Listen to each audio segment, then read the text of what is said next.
Orasyon para hindi maligaw sa daan. Sa ngalan ng Ama, ng Anak, at ng Espiritu Santo. Amen. O Panginoon, maging ilaw ka ng aking mga mata, gabay sa bawat hakbang at daang tinatahak. Sa silangan man o kanluran, hilaga man o timog, iligtas mo ako sa pagkaligaw, panganib at pagkalito. San Rafael Arkanghel, tagapaglakbay ng langit, akayin mo ako sa tamang daan, ligtas at payapa. Sa pangalan ni Jesus, ako'y hindi maliligaw dahil ang Diyos ang aking gabay at katuwang. Amen.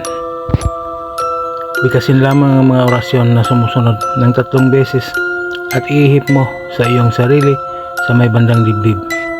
Sator Aripo Tenit Opera Rotas, Dium Crucem Espiritu at Notis Cruz, Dium Crucem Espiritu at Notis Cruz, Dium Crucem Espiritu at Notis Cruz.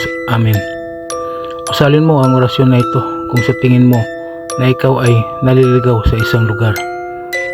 Maraming salamat sa mga tao na naniniwala at tumangkilik sa mga binahagi kong kaalaman.